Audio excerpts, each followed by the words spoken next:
So I'm just doing a warm up for my squats, and this is an arm day, but during this last portion of 2020, I had a 7-day split on my workout, and in order to still hit the big movements, those are worked into. So this is arm day, but I'm just still doing my squats instead of having one day that's focused on legs. Which I actually did have one day that was focused on legs, hitting a bunch more exercises than just squats.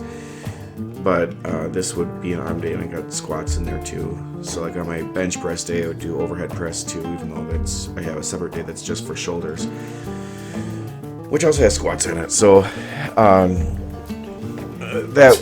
that was my workout for 2020, and it's like a whole plan.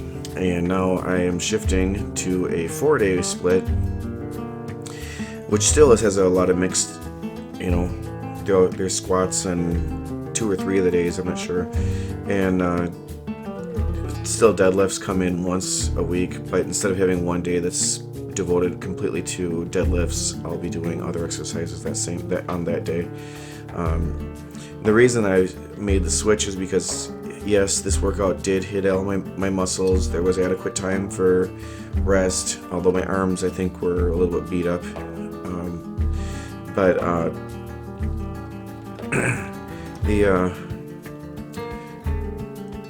the deadlift, having that one day devoted to just deadlifts, it's fun, but it gets missed. Then if you have a 7-day split and you miss 2 days, then it's been 9 days since you did the deadlift. And I think that's probably not the worst thing, but it's not exactly the thing that I want to do either. So this 315 was what I was using on this workout. I don't even remember how many sets I did on this. I guess we can see at the end when it gets to the workout. I know that I was wearing those shoes, and those shoes are awesome for doing deadlifts. They got a nice firm, slightly raised heel, but that slightly raised heel, since I'm not used to doing squats with these on, I think it hinders my performance. It definitely sends me off balance. I feel the weight kind of going forward, and every once in a while I'll actually lose my balance, and one of my feet will go forward, or it's not good. So I don't normally wear these shoes. I think this workout went fine. I think I had one more workout that's in between that I'm not going to make a video for, because I quit right in the middle because I was just having a crappy workout. And I actually ended up falling into the thing, and I got the weight back on the rack, but it wasn't a good performance, and I just wasn't feeling it, so I ended up taking the rest of the day off, and I thought, well, it's time to switch it up. I think I've been on this one for about 2 or 3 months, 7-day workout, and it's 2021. Let's do something different. Let's get a little more time for rest, a little focus on nutrition, and and it's still gonna be like those full body movements will still be in there, the squats, and they'll be divided up, so you're not gonna have like one full day that's for arms. Like this is an arm day. It's gonna be everything. Today is actually the first day of that workout, but I won't be recording it because I'm going to be doing it at a health club, because I'm waiting for a kid to do tennis lessons. So another thing is I think I was just putting too much emphasis on my arms. I want my arms to grow, and I like these workouts that I was doing for my arms. On this particular day, I was doing supersets because I was going to try to fit in a bunch of extra stuff after I was done with arms. But it was running a little bit long, so I didn't. I had already ran for, I think, 3 or 4 miles before I started this workout, or this portion of the workout. And so I think I was gonna do bench press and overhead press too in this one, and I chose not to because I didn't want to half-ass it. So anyways, the new workout, the new plan that I'm going to be doing, at least for the next 3 or 4 months, is going to be a 4-day week workout. And when it comes to arms, I'm only doing 2 exercises per, 2 exercises for bicep, two exercises for tricep, and those are going to be on the push-pull days. So it's not strictly a push-pull split though. Push-pull leg split is pretty popular. That's not exactly what I'm doing. So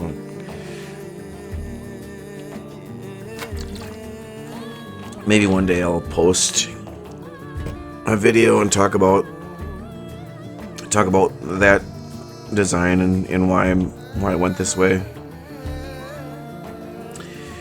But not today. I actually only have about 10 minutes to finish this video, and then I gotta get ready to take the kid to tennis lessons and get my workout ready. So I'll be doing a little bit less volume than what I've been doing too on all my muscles. Deadlift would be the exception to that. On my deadlift days, I was typically doing, anywhere from 7 to 10 sets. Including lots and lots of warm-up. I'm not going to do so much warm-up on the deadlift anymore. Actually, on all my exercises, I'm going to cut back on warm-ups. I think I can warm up. So, like, for instance, tonight I'm going to be doing chest is going to be, one of the main focuses of my night. So instead of doing like a bunch of sets of lightweight on the regular bench press, I'm actually going to start doing decline dumbbell bench press. And I probably will use 100-pound dumbbells, or so we'll see what they have. If they have something bigger, I might try that too. But you just do 2 sets of those. I think I'm going to be fine with that. I don't think I need to really warm up at all. I'm going to warm up with some burpees, instead of doing running, because I typically do running at the beginning of workout. I'm going to do burpees instead tonight, so my muscles will be warm. I'll be used to lifting somewhat of a heavy weight, so I can do 1, maybe 2 medium-sized sets on my bench press, and before I get to my actual working weight, and I'll be warm. I'll be good. So we'll see how it goes. Maybe I'll end up getting injured, and I'll say, "Geez, that was dumb." I'll be able to look back on this video and can say, "Yeah, Jim, you need to listen to other guys, because that athlete X guy. He says that you need to do lots and lots of warm-ups because you're over 40 years old." Well, he's probably right. That's kind of what I was considering getting a strength coach. Steve Shaw, a guy who I really like to listen to.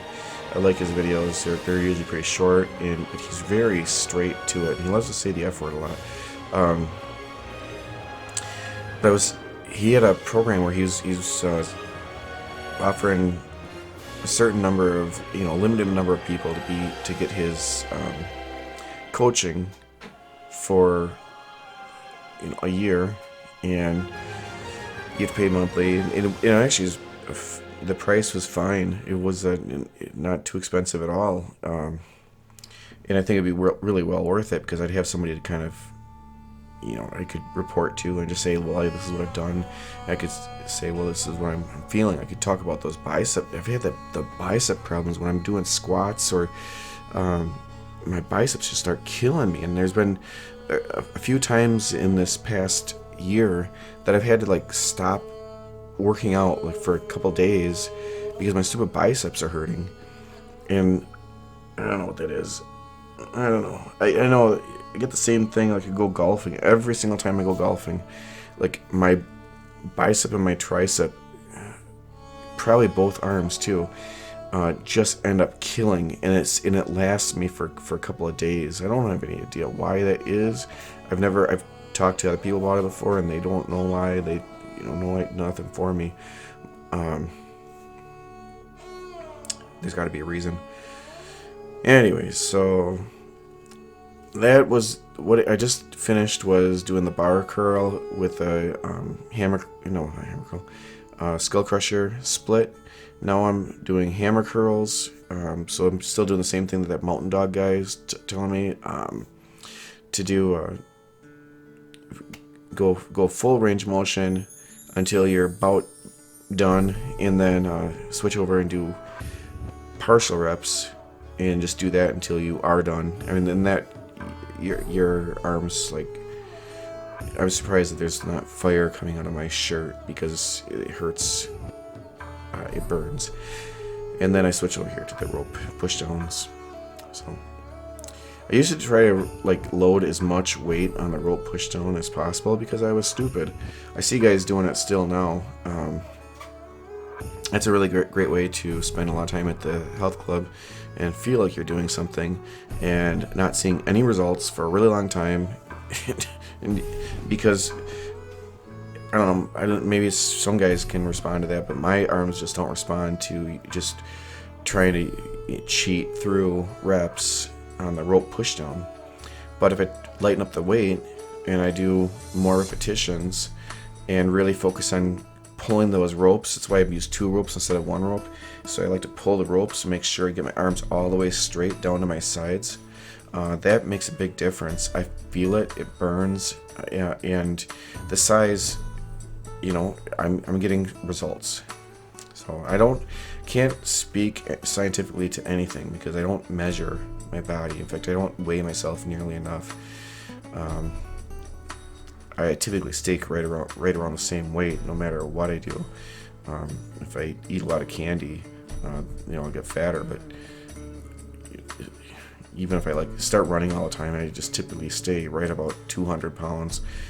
Give or take 5 pounds up or down. So, yeah. So this is the last workout of 2020. I don't know if I mentioned that. It was done on December 27th. So I took vacation, but the vacation wasn't to go and have fun and windsurfing and stuff. I won't do any of that crap because the COVID-19 makes everything not fun. I don't want to go any place where they make me wear a mask, including an airplane. So that means no Puerto Vallarta, no, I've never been windsurfing, but none of that. I ain't gonna go skydiving, nothing. Just working out, I guess. And there's some restaurants and gas stations that they don't make you wear a mask, and I go to those frequently. I never went to those places before, so sometimes I did. I still go to McDonald's, but I don't buy nearly what I used to because I get a coffee and a soda sometimes twice a day. But anyway, so my vacation, what I was doing was actually I have a couple rental houses, and one of the rental houses it's never been rented, so I guess I just have an investment property, and it's in Beloit. And I decided I was going to try painting myself, and I bought a commercial painter, spray painter, and been screwing around with that for the entire week. And so getting home, I haven't been getting home late, but I haven't been getting home early either. And then I also my normal job is kind of a desk job or sitting in my car job, and so I'm not really used to getting to a job site early in the morning and then working standing up all day long. And so I get home and I'm tired, so I haven't worked out. But also I was planning on switching my workout and my stupid biceps on the next workout after this were just killing me, so I gave them a chance to heal up, I guess. So what do we got going on here? This is this preacher curl. You see I'm usually taking it almost down to the pad. I've thought about giving this a shot where I take it all the way to the pad. Just give it more like lifting from the dead position. But then I'm not sure what is better. Here I'm not doing partials because I'm still taking it all the way to the top. I'm just kind of a partial. And then I go over to dips. And the dips, I didn't feel like I was going down as deep as I could have. I think if I would have gone a little bit more deep, I'd get a little more out of it. And I believe that during this workout, I realized that I wasn't going down deep enough. So in later sets, I think I actually do start to go down deeper.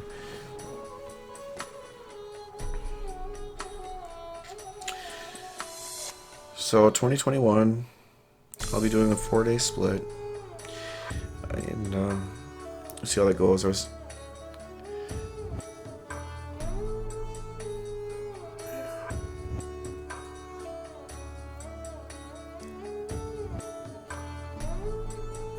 think it's January 4th today, right now, and so today, what was important about this day was Julian Assange was supposed to be going for trial to see if they're going to extradite him to the United States. I'm hoping they don't. I'm hoping they just let the guy go free, since his crime is journalism, which is, I don't know why that's a crime all of a sudden. I mean, it seems like it's a crime. Any journalistic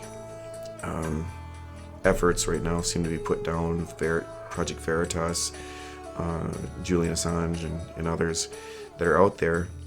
Meanwhile, the people who are supposed to be, journalists are not doing any journalism whatsoever. I mean, it is so apparent that we are not being informed about anything anymore. There's a Trump thing happening on the 6th, and that's all fine and dandy. I hope he wins. I prefer him to Joe Biden, I think, but then we don't really know who the heck either of these guys are. We don't know what they really want to do. Donald Trump, somebody said on Twitter, this is going to end pretty soon, so let me quickly get this in. Somebody said on Twitter, they asked, rate Donald Trump, his first term, on a scale of 1 to 10. And, I said, well, I'd give him a 7. But I was curious, what does everybody else think? And so I go on, and I start looking through the comments, and people are giving like 10, 11, 13 on a scale of 1 to 10. And I'm asking them, really, do you follow politics? I mean, the guy, he has rallies. That seems like that's enough to get some people to say, yeah, I'll give him a 10, because he does rallies. But he hired John Bolton. John Bolton, the war monster Bolton. I mean, he hired William Barr, who I felt did nothing.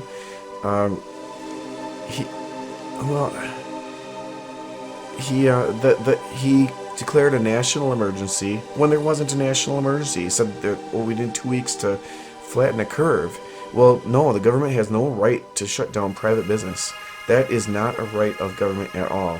The government is essentially, it's like, as a citizen, I'm a member of this club that can kill me if I, in some states, if I commit certain crimes, that club can kill me. So that's a little different than like a Book of the Month club or something. But I don't know.